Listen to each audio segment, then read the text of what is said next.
श्री आदित्य हृदय स्तोत्रम्। ओम अस्य श्री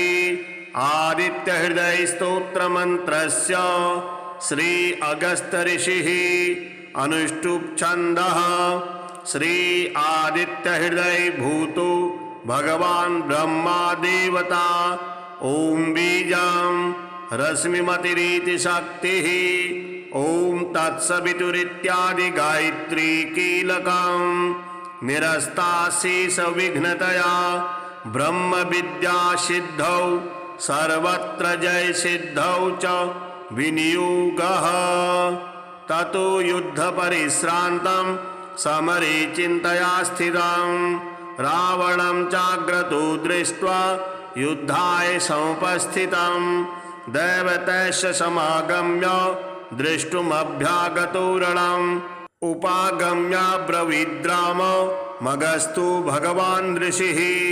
राम राम महाबाहो शृणु गुह्यं सनातनं येन सर्वान् नरीन् वत्स समरे विजयस्यसि। आदित्य हृदयं पुण्यं सर्वशत्रुविनाशनं जयावहं जपे नित्यमक्षयं परमं शिवम् सर्वमंगलमांगल्यं सर्वपापप्रणाशनं चिन्ताशोकप्रशमनम् आयुर्वर्धनमुत्तमं रश्मिमन्तं समुद्यन्तं देवासुरनमस्कृतं पूजयस्व विभस्वन्तं भास्करं भुवनेश्वरं सर्वदेवात्मको हेश तेजस्वी रश्मिभावनः एष देवासुरगणा लोकान् पाति गभस्तिभिः। एष ब्रह्मा च विष्णुश्च शिवः स्कन्दः प्रजापतिः महेन्द्रो धनदः कालो यमः सोमो ह्यपाम्पतिः पितरो वसवः साध्या ह्यसनो मरुतो मनुः वायुर्वहनी प्रजा प्राण ऋतुकर्ता प्रभाकरः आदित्यः सविता सूर्यः खगः पूषा गभस्तिमान् सुवर्णसदृशो भानुर्हिरण्यरेता दिवाकरः हरिदश्वा सहस्रार्चिः सप्तसप्तिर्मरीचिमान् तिमिरुर्मथनः शम्भुस्त्वष्टा मार्तण्डन् सुमान् हिरण्यगर्भः शिशिरस्तपनो भास्करो रविः अग्निगर्भोदिते पुत्रः शङ्खः शिशिरनाशनः व्योमनाथस्तमो भेदी ऋखयजु श्यामपारगः धनवृष्टिरपामित्रो विन्दवीथि प्लवङ्गमः आतपी मण्डले मृत्युः पिङ्गलः सर्वतापनः कविर्विश्वो महातेजा रक्तः सर्वभूद्भवः नक्षत्रग्रहताराणां मधिपो विश्वभावनः तेजसामपि तेजस्वी द्वादशात्मन् ते नमः पूर्वाय गिरये पश्चिमायाद्रये नमः ज्योतिर्गणानां पतये दीनाधिपतये नमः जयाय जयभद्राय हरस्वाय नमो नमः नमो नमः सहस्रांशो आदित्याय नमो नमः नमोग्राय वीराय सारंगाय नमो नमः नमः पद्मप्रबोधाय मार्ताण्डाय नमो नमः ब्रह्मेशानाच्युतेशाय सूर्यादित्यवर्चसे भास्वते सर्वभक्षाय रौद्राय वपुषे नमः तमोघ्नाय हिमघ्नाय शत्रुघ्नायामितात्मने कृतघ्नघ्नाय देवाय ज्योतिषां पतये नमः तप्तचामीकराभाय वहनये विश्वकर्मणे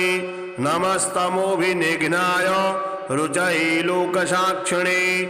नाशयत्येष वैभूतं तदेव सृजति प्रभुः पायत्येष तपत्येष वर्षत्येष गभस्तिभिः एष सुप्तेषु जागर्ति भूतेषु परिनिष्ठितः एष चैवाग्निहोत्रं च फलं चैवाग्निहोत्रिणां वेदास्सकृतवश्चैव क्रतूनां फलमेव च यानि कृत्यानि लोकेषु सर्व एष रविः प्रभुः एनमापत्सु कृच्छेषु कान्तारेषु भयेषु च कीर्तयन् पुरुषः कश्चित् नावसीदति राघव पूजस्वेनमैकाग्रो देवदेवं जगत्पतिम् एतत्त्रिगुणितं जपत्वा युद्धेषु विजयस्यसि अस्मिन् क्षणे महाबाहो रावणं त्वं वधिष्यसि एवमुक्ता तदागस्तु जगाम च यथागतम् एतच्छ्रुत्वा महातेजा नष्टशोको भवत्तदा धारयामास सुप्रीतो राघवः प्रयतात्मवान् आदित्यं प्रेक्ष्य जपत्वा तु परं हर्षमवाप्नुवान् तिराचम्य शुचिर्भूत्वा धनुरादाय वीर्यवान् रावणं प्रेक्ष्य हृष्टात्मा युद्धाय समुपागमत् सर्वयत्नेन महता वधे तस्य धृतोऽभवत् अथ रविर्वदन् निरीक्ष रामं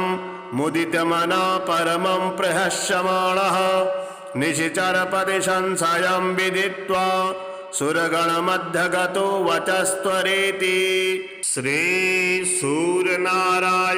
स्तुतिः। ॐ सप्ताश्वं समारुह्य अरुणसारथिमुत्तमं श्वेतपद्मधरं देवं त्वां सूर्यं प्रणमाम्यहं बन्धूकपुष्पसङ्काशं हारकुण्डलभूषणम् एकचक्रधरं देवं त्वां सूर्यं प्रणमाम्यहं लोहितस्वर्णसङ्काशं सर्वलोकपितामहं सर्वव्याधिहरं देवं त्वां सूर्यं प्रणमाम्यहं त्वां देव ईश्वरः शक्र ब्रह्म विष्णु महेश्वराट् परं धर्मं परं ज्ञानं त्वां सूर्यं प्रणमाम्यहं त्वमदेव लोककर्ता च कीर्त्यात्मा करणांसकं तेजोरुद्रधरं दैवं त्वां सूर्यं प्रणमाम्यहं पृथिव्यप्तेजो वायुश्च आत्माप्याकाशमेव च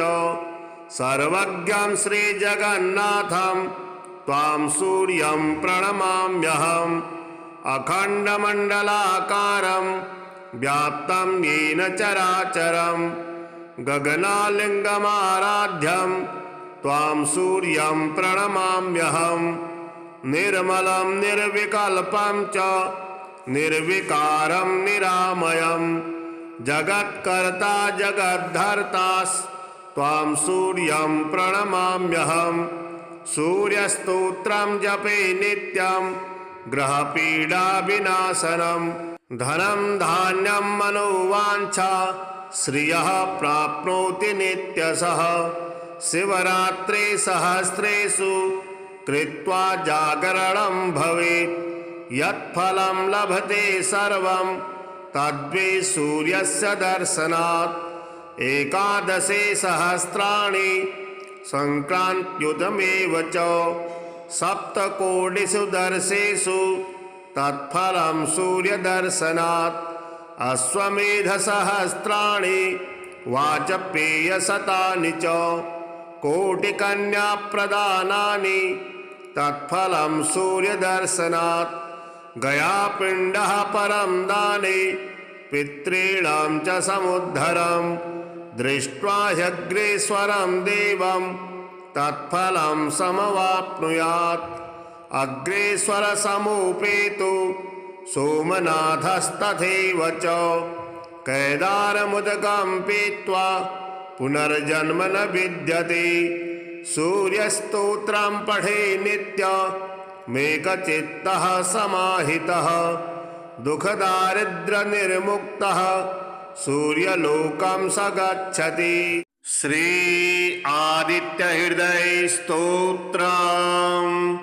ओम अस्य श्री आदित्य हृदय स्तोत्र मंत्रस्य श्री अगस्त्य ऋषिः अनुष्टुप् छन्दः श्री आदित्य हृदय भूतो भगवान् ब्रह्मा देवता ओम बीजं रश्मिमतिरीति शक्तिः ॐ तत्सवितुरित्यादि गायत्री कीलकं निरस्ताशेष विघ्नतया ब्रह्म विद्या सिद्धौ सर्वत्र जय सिद्धौ च विनियोगः ततो युद्ध परिश्रान्तं समरे चिन्तया स्थितं रावणं चाग्रतो दृष्ट्वा युद्धाय समुपस्थितं दैवतैश्च समागम्य दृष्टुमभ्यागतो रणम् उपागम्य ब्रवीद्राम मगस्तु भगवान् ऋषिः राम राम महाबाहो शृणु गुह्यं सनातनं येन सर्वान् नरीन् वत्स समरे विजयस्यसि आदित्यहृदयं पुण्यं सर्वशत्रुविनाशनं जयावहं जपे नित्यमक्षयं परमं शिवं सर्वमङ्गलमाङ्गल्यं सर्वपापप्रणाशनं चिन्ताशोकप्रशमनम् आयुर्वर्धनमुत्तमं रश्मिमन्तं समुद्यन्तं देवासुरनमस्कृतं पूजयस्व विभस्वन्तं भास्करं भुवनेश्वरं सर्वदेवात्मको हेश तेजस्वी रश्मिभावनः एष देवासुरगणा लोकान् पाति गभस्तिभिः एष ब्रह्मा च विष्णुश्च शिवः स्कन्दः प्रजापतिः महेन्द्रो धनदः कालो यमः सोमो ह्यपाम्पतिः पितरो वसवः साध्या ह्यसनो मरुतो मनुः वायुर्वहनी प्रजा प्राण ऋतुकर्ता प्रभाकरः आदित्यः सविता सूर्यः खगः पूषा गभस्तिमान् सुवर्णसदृशो भानुर्हिरण्यरेता दिवाकरः हरिदश्वा सहस्रार्चिः सप्तसप्तिर्मरीचिमान् तिमिरुर्मथनः शम्भुस्त्वष्टा मार्तण्डन् सुमान् हिरण्यगर्भः शिशिरस्तपनो भास्करो रविः अग्निगर्भोदिते पुत्रः शङ्खः शिशिरनाशनः व्योमनाथस्तमो भेदी ऋखयजुषामपारगः धनवृष्टिरपामित्रो विन्दवीथिप्लवङ्गमः आतपी मण्डले मृत्युः पिङ्गलः सर्वतापनः कविर्विश्वो महातेजा रक्तः सर्वभूद्भवः नक्षत्रग्रहताराणां मदिपो विश्वभावनः तेजसामपि तेजस्वी द्वादशात्मन्नमोऽस्तु ते नमः पूर्वाय गिरये पश्चिमायाद्रये नमः ज्योतिर्गणानां पतये दीनाधिपतये नमः जयाय जयभद्राय हरस्वाय नमो नमः नमो नमः सहस्रांशो आदित्याय नमो नमः नमोग्राय वीराय सारंगाय नमो नमः नमः पद्मप्रबोधाय मार्ताण्डाय नमो नमः ब्रह्मेशानाच्युतेशाय सूर्यादित्यवर्चसे भास्वते सर्वभक्षाय रौद्राय वपुषे नमः तमोघ्नाय हिमघ्नाय शत्रुघ्नायामितात्मने कृतघ्नघ्नाय देवाय ज्योतिषां पतये नमः तप्तचामीकराभाय वहनये विश्वकर्मणे नमस्तमोभिनिघ्नाय रुचये लोकसाक्षिणे नाशयत्तेष वैभूतं तदेव सृजति प्रभुः पायत्तेष तपत्तेष वर्षत्तेष गभस्तिभिः एष सुप्तेषु जागर्ति भूतेषु परिनिष्ठितः एष चैवाग्निहोत्रं च फलं चैवाग्निहोत्रिणां वेदाः कृतवश्चैव क्रतूनां फलमेव च यानि कृत्यानि लोकेषु सर्व एष रविः प्रभुः एनमापत्सु कृच्छेषु कान्तारेषु भयेषु च कीर्तयन् पुरुषः कश्चित् नावसीदति राघव पूजस्वेनमैकाग्रो देवदेवं जगत्पतिम् एतत्त्रिगुणितं जपत्वा युद्धेषु विजयस्यसि अस्मिन् क्षणे महाबाहो रावणं त्वं वधिष्यसि एवमुक्ता तदागस्तु जगाम च यथा गतम् एतच्छ्रुत्वा महातेजा नष्टशोको भवत्तदा धारयामास सुप्रीतो राघवः प्रयतात्मवान् आदित्यां प्रेक्ष्य बत्वा तु परं हर्षमवाप्नुवान् तिराचम्य शुचिर्भूत्वा धनुरादाय वीर्यवान् रावणं प्रेक्ष्य हृष्टात्मा युद्धाय समुपागमत् सर्वयत्नेन महता वधे तस्य धृतोऽभवत् अथ रविर्वदन् निरीक्ष्य रामं मुदितमनः परमं प्रहस्यमाणः निशिचरपदि संशयं विदित्वा सुरगणमध्यगतो वचस्त्वरेति। श्रीसूर्यनारायणे स्तुतिः। ॐ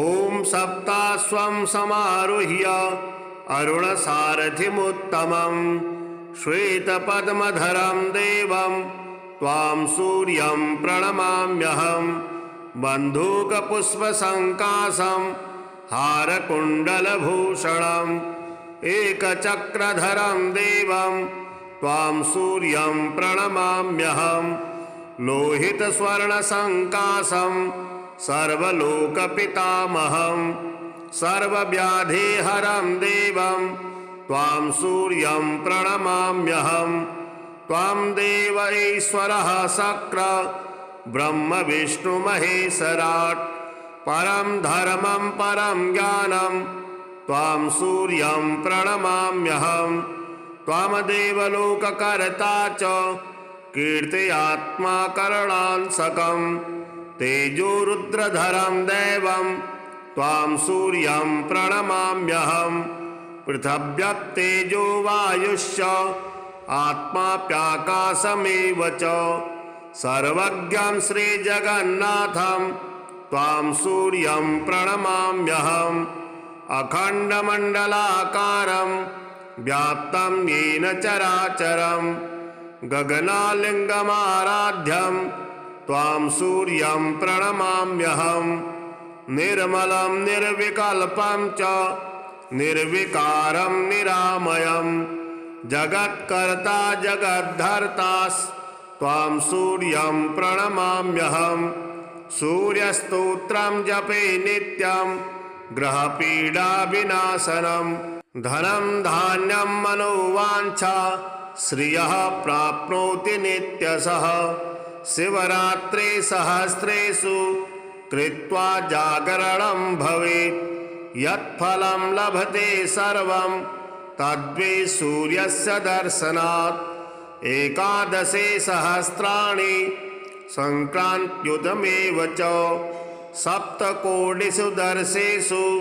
तत्फलं सूर्यदर्शनात् अश्वमेधसहस्राणि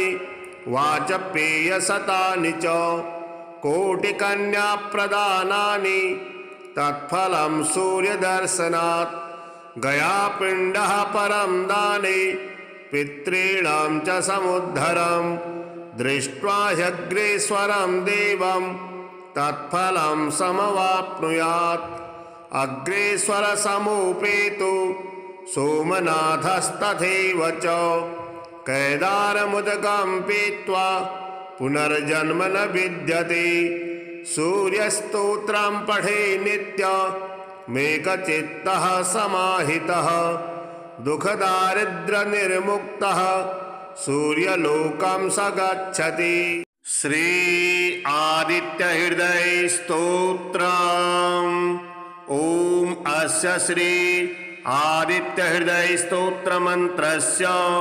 श्री अगस्त्य ऋषिः अनुष्टुप् छन्दः श्री आदित्य हृदय भूतो भगवान ब्रह्मा देवता ओम बीजं रश्मिमतिरीति शक्तिः ओम तत्सवितुरित्यादि गायत्री कीलकं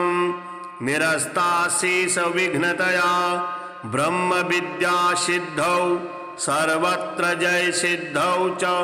विनियोगः ततो युद्ध परिश्रान्तं समरे चिन्तया स्थितं रावणं चाग्रतो दृष्ट्वा युद्धाय समुपस्थितं दैवतैश्च समागम्य द्रष्टुमभ्यागतो रणम् उपागम्याब्रवीद्राम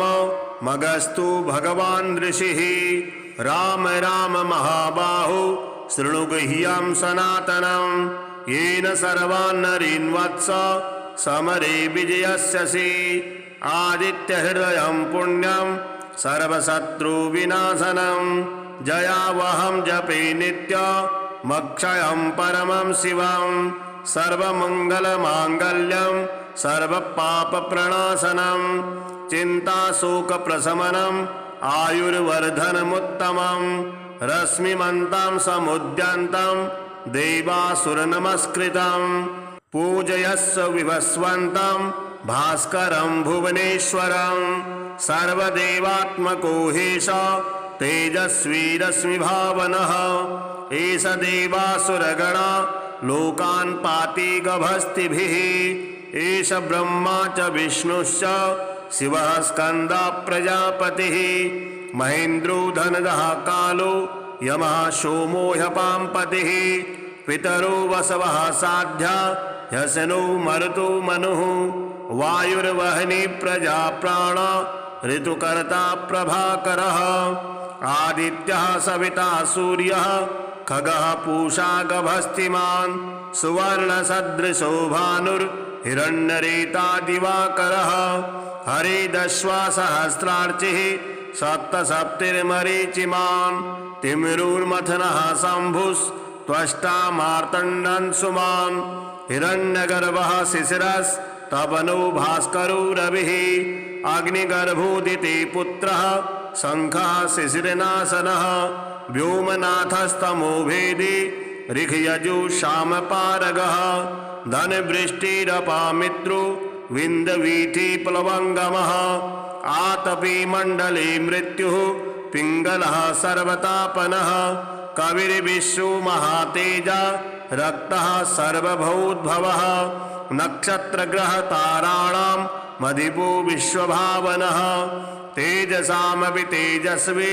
द्वादशात्मन्नमोऽस्तु ते नमः पूर्वाय गिरये पश्चिमायाद्रये नमः ज्योतिर्गणानां पतये दीनाधिपतये नमः जयाय जयभद्राय हरस्वाय नमो नमः नमो नमः सहस्रांशो आदित्याय नमो नमः नमोग्राय वीराय सारंगाय नमो नमः नमः पद्मप्रबोधाय मार्ताण्डाय नमो नमः ब्रह्मेशानाच्युतेशाय सूर्यादित्यवर्चसे भास्वते सर्वभक्षाय रौद्राय वपुषे नमः तमोघ्नाय हिमघ्नाय शत्रुघ्नायामितात्मने कृतघ्नघ्नाय देवाय ज्योतिषां पतये नमः तप्तचामीकराभाय वहनये विश्वकर्मणे नमस्तमोभिनिघ्नाय रुचये लोकसाक्षिणे नाशयत्तेष वैभूतं तदेव सृजति प्रभुः पायत्तेष तपत्तेष वर्षत्तेष गभस्तिभिः एष सुप्तेषु जागर्ति भूतेषु परिनिष्ठितः एष चैवाग्निहोत्रं च फलं चैवाग्निहोत्रिणां वेदाः सकृतवश्चैव क्रतूनां फलमेव च यानि कृत्यानि लोकेषु सर्व एष रविः प्रभुः एनमापत्सु कृच्छेषु कान्तारेषु भयेषु च कीर्तयन् पुरुषः कश्चित् नावसीदति राघव पूजस्वेनमैकाग्रो देवदेवं जगत्पतिम् एतत्त्रिगुणितं जपत्वा युद्धेषु विजयस्यसि अस्मिन् क्षणे महाबाहो रावणं त्वं वधिष्यसि एवमुक्ता तदागस्तु जगाम च यथागतम् एतच्छ्रुत्वा महातेजा नष्टशोको भवत्तदा धारयामास सुप्रीतो राघवः प्रयतात्मवान् आदित्यं प्रेक्ष्य जपत्वा तु परं हर्षमवाप्नुवान् तिराचम्य शुचिर्भूत्वा धनुरादाय वीर्यवान् रावणं प्रेक्ष्य हृष्टात्मा युद्धाय समुपागमत् सर्वयत्नेन महता वधे तस्य धृतोऽभवत्। अथ रविर्वदन्निरीक्ष रामं मुदितमनः परमं प्रहस्यमाणः निशिचरपदि संशयं विदित्वा सुरगणमध्यगतो वचस्त्वरेति। श्रीसूर्यनारायणे स्तुतिः। ॐ सप्ताश्वं समारुह्य अरुणसारथिमुत्तमं श्वेतपद्मधरं देवं त्वां सूर्यं प्रणमाम्यहं। बन्धूकपुष्पसङ्काशं हारकुण्डलभूषणम् एकचक्रधरं देवं त्वां सूर्यं प्रणमाम्यहं। लोहितस्वर्णसङ्काशं सर्वलोकपितामहं सर्वव्याधिहरं देवं त्वां सूर्यं प्रणमाम्यहं। त्वां देव ईश्वरः शक्र ब्रह्म विष्णु महेश्वराट् परं धर्मं परं ज्ञानं त्वां सूर्यं प्रणमाम्यहं। त्वामदेव लोककर्ता च कीर्त्यात्मा करणांसकं तेजोरुद्रधरं दैवं त्वां सूर्यं प्रणमाम्यहं। पृथिव्यप्तेजो वायुश्च आत्माप्याकाशमेव च सर्वज्ञं श्रीजगन्नाथं त्वां सूर्यं प्रणमाम्यहम्। अखण्डमण्डलाकारं व्याप्तं येन चराचरं गगनालिङ्गमाराध्यं त्वां सूर्यं प्रणमाम्यहं। निर्मलं निर्विकल्पं च निर्विकारं निरामयं जगत्कर्ता जगद्धर्तास्त्वां सूर्यं प्रणमाम्यहं। सूर्यस्तोत्रं जपे नित्यं ग्रहपीडाविनाशनं धनं धान्यं मनोवाञ्छा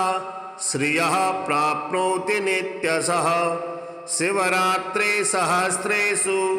कृत्वा जागरणं भवेत् यत्फलं लभते सर्वं तद्वै सूर्यस्य दर्शनात्।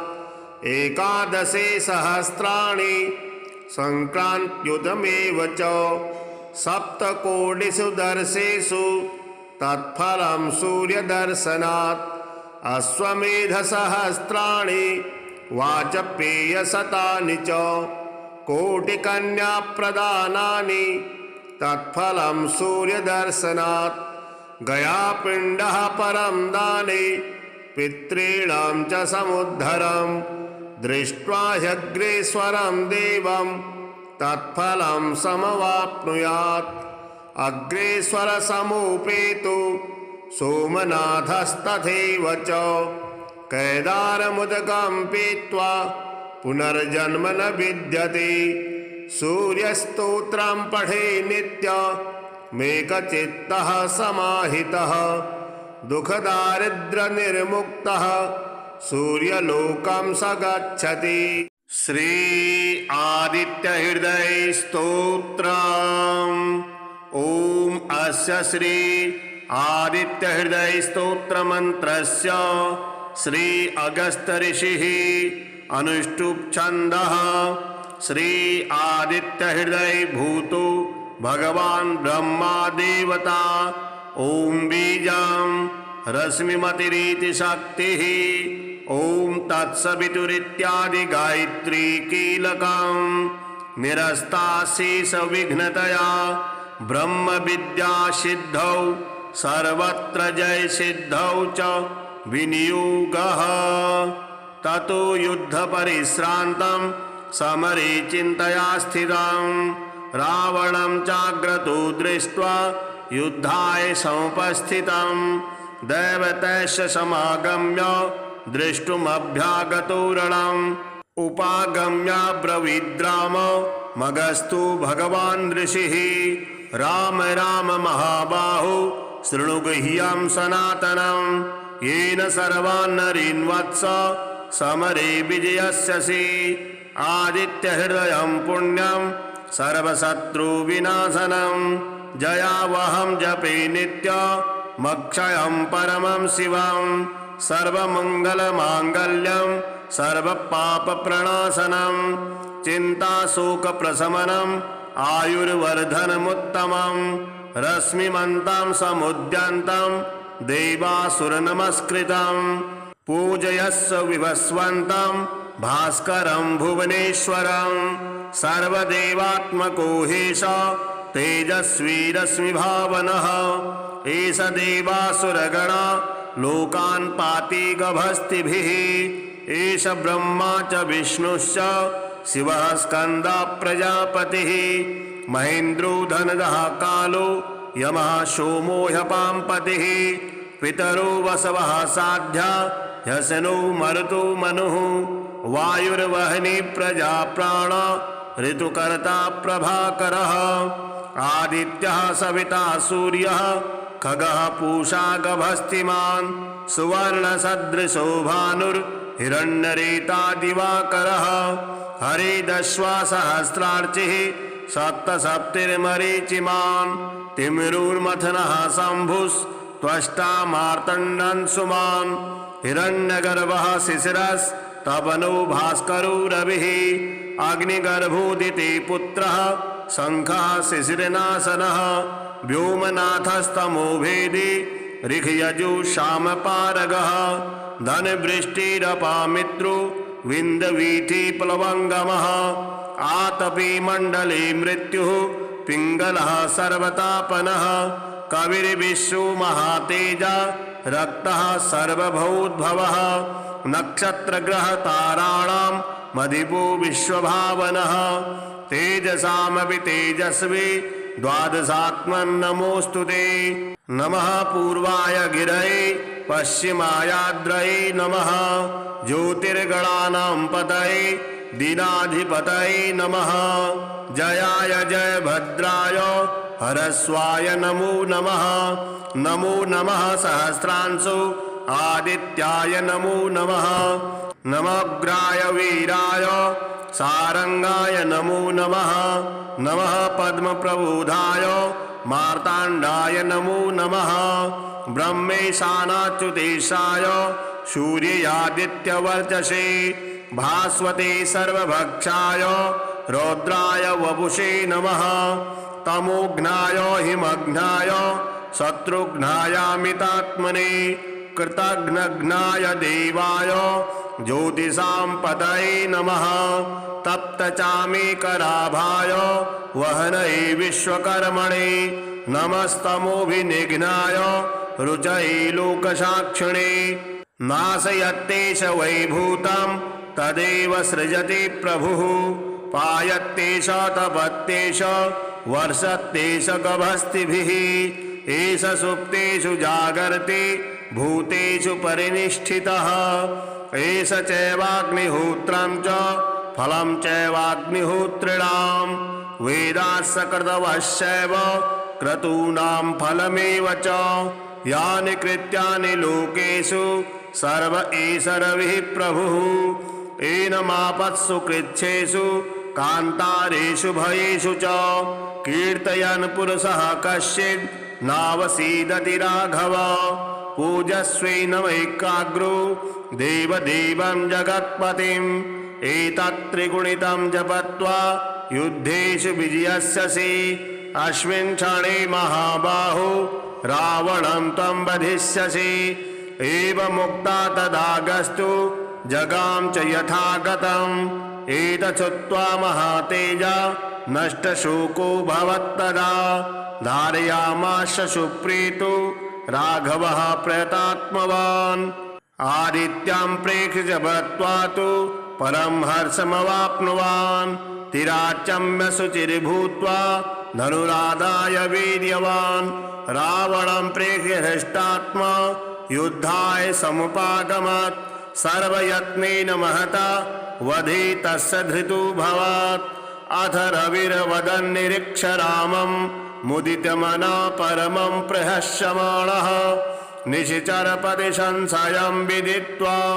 सुरगणमध्यगतो वचस्त्वरेति। श्रीसूर्यनारायणे स्तुतिः। ॐ सप्ताश्वं समारुह्य अरुणसारथिमुत्तमं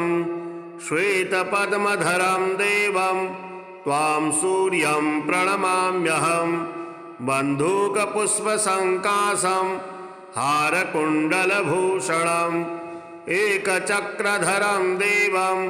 त्वां सूर्यं प्रणमाम्यहं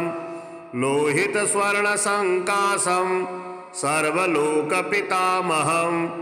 सर्वव्याधिहरं देवं त्वां सूर्यं प्रणमाम्यहं त्वां देव ईश्वरः शक्र ब्रह्म विष्णुमहेश्वराट् परं धर्मं परं ज्ञानं त्वां सूर्यं प्रणमाम्यहं त्वामदेव लोककर्ता च कीर्त्यात्मा करणांसकं तेजोरुद्रधरं दैवं त्वां सूर्यं प्रणमाम्यहं पृथिव्यप्तेजो वायुश्च आत्माप्याकाशमेव च सर्वज्ञं श्रीजगन्नाथं त्वां सूर्यं प्रणमाम्यहम् अखण्डमण्डलाकारं व्याप्तं येन चराचरं गगनालिङ्गमाराध्यं त्वां सूर्यं प्रणमाम्यहं निर्मलं निर्विकल्पं च निर्विकारं निरामयं जगत्कर्ता जगद्धर्तास्त्वां सूर्यं प्रणमाम्यहं सूर्यस्तोत्रं जपे नित्यं ग्रहपीडाविनाशनं धनं धान्यं मनोवाञ्छा श्रियः प्राप्नोति नित्यशः शिवरात्रि सहस्रेषु कृत्वा जागरणं भवेत् यत्फलं लभते सर्वं तद्वै सूर्यस्य दर्शनात् एकादशे सहस्राणि संक्रान्त्युतमेव च सप्तकोटिषु दर्शेषु तत्फलं सूर्यदर्शनात् अश्वमेधसहस्राणि वाजपेयशतानि च कोटिकन्याप्रदानानि तत्फलं सूर्यदर्शनात् गयापिण्डः परं दाने पितॄणां च समुद्धरं दृष्ट्वा ह्यग्रेश्वरं देवं तत्फलं समवाप्नुयात् अग्रेश्वरसमुपेतु सोमनाथस्तथैव च कैदारमुदकं पीत्वा पुनर्जन्म न विद्यते सूर्यस्तोत्रं पठे नित्यमेकचित्तः समाहितः दुःखदारिद्र्यनिर्मुक्तः सूर्यलोकं स गच्छति। श्री आदित्यहृदय स्तोत्रम्। ओम अस्य श्री आदित्यहृदय स्तोत्र मंत्रस्य श्री अगस्त्य ऋषिः अनुष्टुप् छन्दः श्री आदित्यहृदय भूतो भगवान् ब्रह्मा देवता ओम बीजं रश्मिमतिरिति शक्तिः ओम तत्सवितुरित्यादि गायत्री कीलकं निरस्ताशेष विघ्नतया ब्रह्म विद्या सिद्धौ सर्वत्र जय सिद्धौ च विनियोगः ततो युद्ध परिश्रान्तं समरे चिन्तया स्थितं रावणं चाग्रतो दृष्ट्वा युद्धाय समुपस्थितं दैवतैश्च समागम्य दृष्टुमभ्यागतो रणम् उपागम्य ब्रवीद्राम मगस्तु भगवान् ऋषिः राम राम महाबाहो शृणु गुह्यं सनातनं येन सर्वान् नरीन् वत्स समरे विजयस्यसि आदित्यहृदयं पुण्यं सर्वशत्रुविनाशनं जयावहं जपे नित्यमक्षयं परमं शिवं सर्वमङ्गलमाङ्गल्यं सर्वपापप्रणाशनं चिन्ताशोकप्रशमनम् आयुर्वर्धनमुत्तमं रश्मिमन्तं समुद्यन्तं देवासुरनमस्कृतं पूजयस्व विभस्वन्तं भास्करं भुवनेश्वरं सर्वदेवात्मको हेश तेजस्वी रश्मिभावनः एष देवासुरगण लोकान् पाति गभस्तिभिः एष ब्रह्मा च विष्णुश्च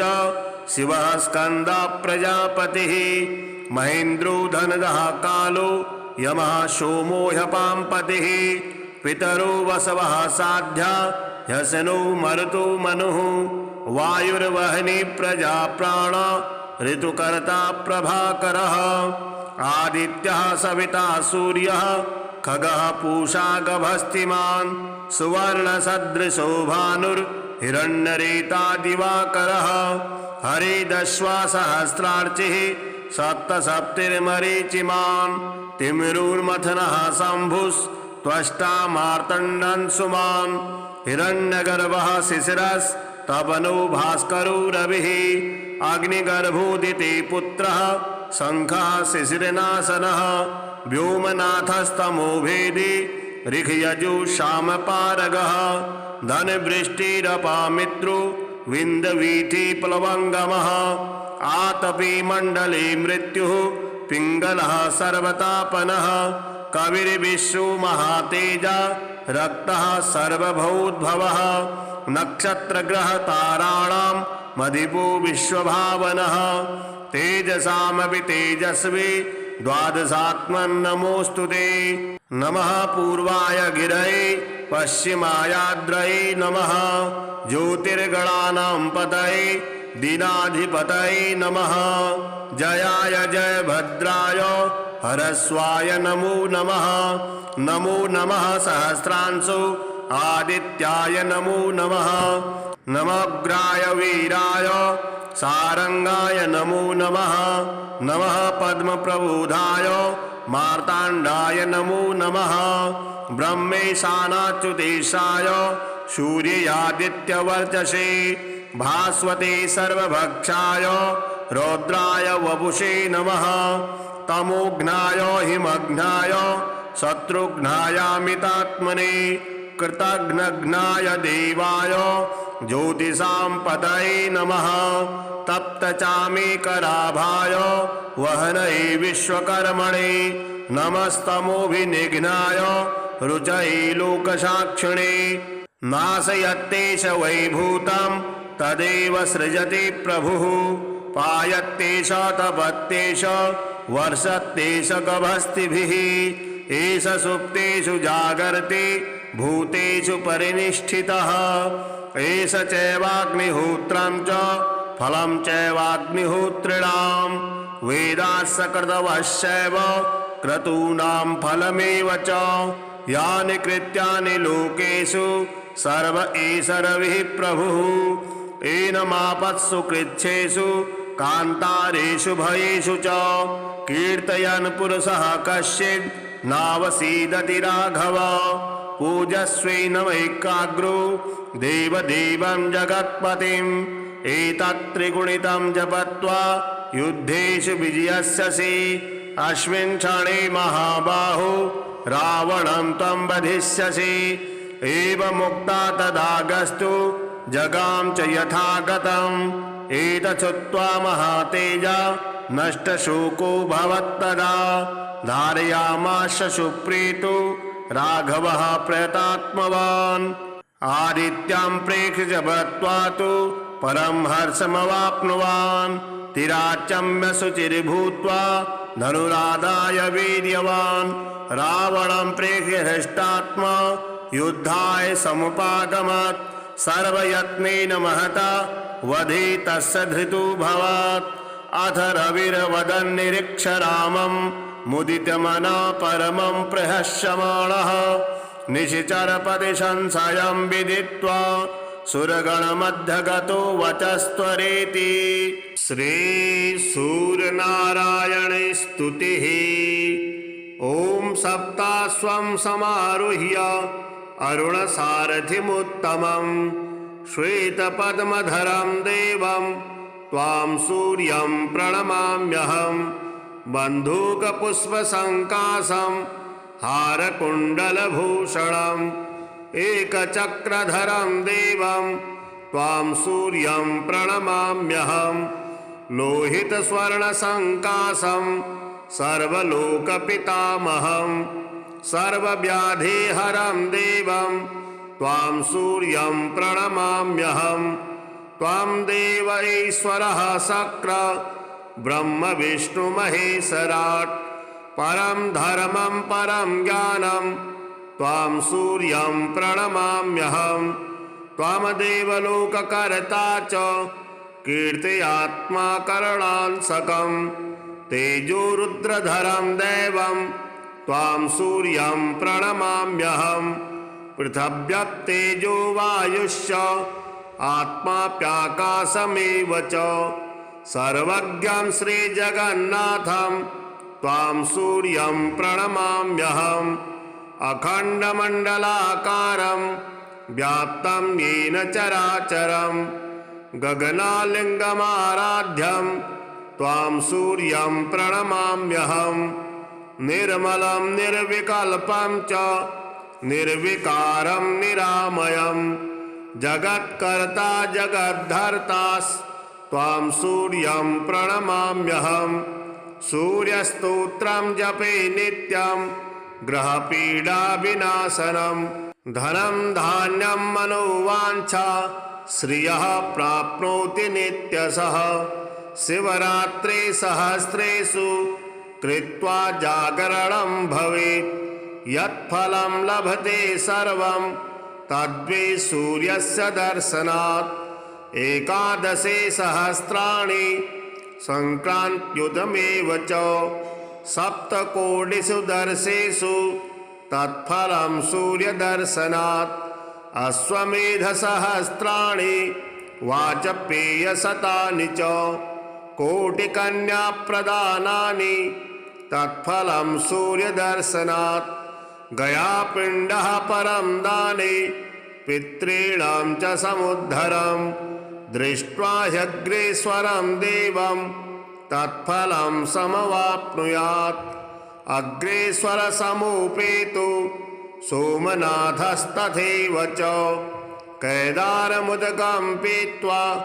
पुनर्जन्म न विद्यते।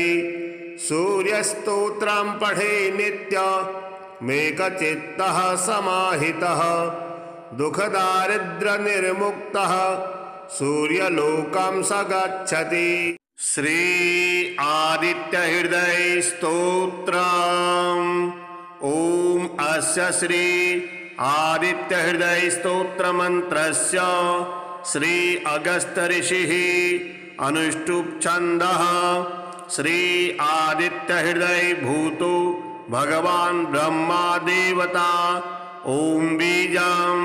रश्मिमतिरिति शक्तिः। ॐ तत्सवितुरित्यादि गायत्री कीलकं निरस्ताशेष विघ्नतया ब्रह्म विद्या सिद्धौ सर्वत्र जय सिद्धौ च विनियोगः। ततो युद्ध परिश्रान्तं समरे चिन्तया स्थितं रावणं चाग्रतो दृष्ट्वा युद्धाय समुपस्थितं दैवतैश्च समागम्य दृष्टुमभ्यागतो रणम् उपागम्य ब्रवीद्राम मगस्तु भगवान् ऋषिः राम राम महाबाहो शृणु गुह्यं सनातनं येन सर्वान् नरीन् वत्स समरे विजयस्यसि। आदित्यहृदयं पुण्यं सर्वशत्रुविनाशनं जयावहं जपे नित्यमक्षयं परमं शिवं सर्वमङ्गलमाङ्गल्यं सर्वपापप्रणाशनं चिन्ताशोकप्रशमनम् आयुर्वर्धनमुत्तमं रश्मिमन्तं समुद्यन्तं देवासुरनमस्कृतं पूजयस्व विभस्वन्तं भास्करं भुवनेश्वरं सर्वदेवात्मको हेश तेजस्वी रश्मिभावनः एष देवासुरगणा लोकान् पाति गभस्तिभिः एष ब्रह्मा च विष्णुश्च शिवः स्कन्दः प्रजापतिः महेन्द्रो धनदः कालो यमः सोमो ह्यपाम्पतिः पितरो वसवः साध्या ह्यसनो मरुतो मनुः वायुर्वहनी प्रजा प्राण ऋतुकर्ता प्रभाकरः आदित्यः सविता सूर्यः खगः पूषा गभस्तिमान् सुवर्णसदृशो भानुर्हिरण्यरेता दिवाकरः हरिदश्वा सहस्रार्चिः सप्तसप्तिर्मरीचिमान् तिमिरुर्मथनः शम्भुस्त्वष्टा मार्तण्डन्सुमान् हिरण्यगर्भः शिशिरस्तपनो भास्करो रविः अग्निगर्भोदिते पुत्रः शङ्खः शिशिरनाशनः व्योमनाथस्तमो भेदी ऋखयजुषामपारगः धनवृष्टिरपामित्रो विन्दवीथि प्लवङ्गमः आतपी मण्डले मृत्युः पिङ्गलः सर्वतापनः कविर्विश्वो महातेजा रक्तः सर्वभूद्भवः नक्षत्रग्रहताराणां मधिपो विश्वभावनः तेजसामपि तेजस्वी द्वादशात्मन्नमोऽस्तु ते नमः पूर्वाय गिरये पश्चिमायाद्रये नमः ज्योतिर्गणानां पतये दीनाधिपतये नमः जयाय जयभद्राय हरस्वाय नमो नमः नमो नमः सहस्रांशो आदित्याय नमो नमः नमोग्राय वीराय सारंगाय नमो नमः नमः पद्मप्रबोधाय मार्ताण्डाय नमो नमः ब्रह्मेशानाच्युतेशाय सूर्यादित्यवर्चसे भास्वते सर्वभक्षाय रौद्राय वपुषे नमः तमोघ्नाय हिमघ्नाय शत्रुघ्नायामितात्मने कृतघ्नघ्नाय देवाय ज्योतिषां पतये नमः तप्तचामीकराभाय वहनये विश्वकर्मणे नमस्तमोभिनिघ्नाय रुचये लोकसाक्षिणे नाशयत्येष वैभूतं तदेव सृजति प्रभुः पायत्येष तपत्येष वर्षत्येष गभस्तिभिः एष सुप्तेषु जागर्ति भूतेषु परिनिष्ठितः एष चैवाग्निहोत्रं च फलं चैवाग्निहोत्रिणां वेदास्सकृतवश्चैव क्रतूनां फलमेव च यानि कृत्यानि लोकेषु सर्व एष रविः प्रभुः एनमापत्सु कृच्छेषु कान्तारेषु भयेषु च कीर्तयन् पुरुषः कश्चित् नावसीदति राघव पूजस्वेनमैकाग्रो देवदेवं जगत्पतिम् एतत्त्रिगुणितं जपत्वा युद्धेषु विजयस्यसि अस्मिन् क्षणे महाबाहो रावणं त्वं वधिष्यसि एवमुक्ता तदागस्तु जगाम च यथागतम् एतच्छ्रुत्वा महातेजा नष्टशोको भवत्तदा धारयामास सुप्रीतो राघवः प्रयतात्मवान् आदित्यं प्रेक्ष्य बत्वा तु परं हर्षमवाप्नुवान् तिराचम्य शुचिर्भूत्वा धनुरादाय वीर्यवान् रावणं प्रेक्ष्य हृष्टात्मा युद्धाय समुपागमत् सर्वयत्नेन महता वधे तस्य धृतोऽभवत् अथ रविर्वदन् निरीक्ष रामं मुदितमना परमं प्रहस्यमाणः निशिचरपदि संशयं विदित्वा सुरगणमध्यगतो वचस्त्वरेति श्रीसूर्यनारायणे स्तुतिः। ॐ सप्ताश्वं समारुह्य अरुणसारथिमुत्तमं श्वेतपद्मधरं देवं त्वां सूर्यं प्रणमाम्यहं बन्धूकपुष्पसङ्काशं हारकुण्डलभूषणम् एकचक्रधरं देवं त्वां सूर्यं प्रणमाम्यहं लोहितस्वर्णसङ्काशं सर्वलोकपितामहं सर्वव्याधिहरं देवं त्वां सूर्यं प्रणमाम्यहं त्वां देव ईश्वरः शक्र ब्रह्म विष्णु महेश्वराट् परं धर्मं परं ज्ञानं त्वां सूर्यं प्रणमाम्यहं त्वामदेव लोककर्ता च कीर्त्यात्मा करणांसकं तेजो रुद्रधरं देवं त्वां सूर्यं प्रणमाम्यहं पृथिव्यप्तेजो वायुश्च आत्माप्याकाशमेव च सर्वज्ञं श्रीजगन्नाथं त्वां सूर्यं प्रणमाम्यहम् अखण्डमण्डलाकारं व्याप्तं येन चराचरं गगनालिङ्गमाराध्यं त्वां सूर्यं प्रणमाम्यहम् निर्मलं निर्विकल्पं च निर्विकारं निरामयं जगत्कर्ता जगद्धर्तास्त्वां सूर्यं प्रणमाम्यहम् सूर्यस्तोत्रं जपे नित्यं ग्रहपीडाविनाशनं धनं धान्यं मनोवाञ्छा श्रियः प्राप्नोति नित्यशः शिवरात्रे सहस्रेषु कृत्वा जागरणं भवेत् यत्फलं लभते सर्वं तद्वै सूर्यस्य दर्शनात् एकादशे सहस्राणि संक्रान्त्युदमेव च सप्तकोटिषु दर्शेषु तत्फलं सूर्यदर्शनात् अश्वमेधसहस्राणि वाजपेयशतानि च कोटिकन्याप्रदानानि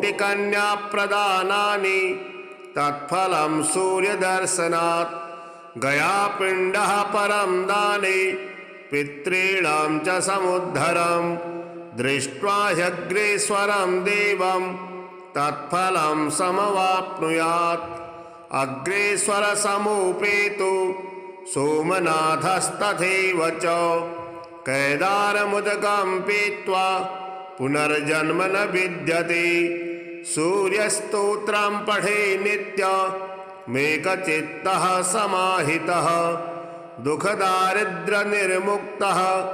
सूर्यलोकं स गच्छति। श्री आदित्य हृदय स्तोत्रम्। ओम अस्य श्री आदित्य हृदय स्तोत्र मंत्रस्य श्री अगस्त ऋषिः अनुष्टुप छन्दः श्री आदित्य हृदय भूतो भगवान् ब्रह्मा देवता ओम बीजं रश्मिमतिरीति शक्तिः ओम तत्सवितुरित्यादि गायत्री कीलकं निरस्ताशेष विघ्नतया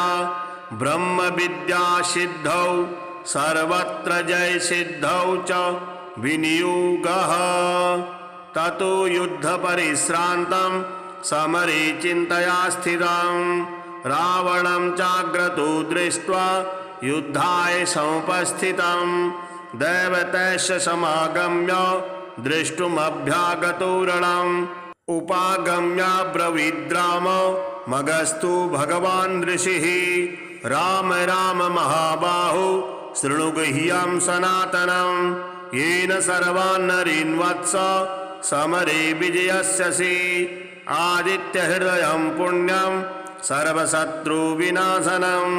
जयावहं जपे नित्यमक्षयं परमं शिवं सर्वमङ्गलमाङ्गल्यं सर्वपापप्रणाशनं चिन्ताशोकप्रशमनम् आयुर्वर्धनमुत्तमं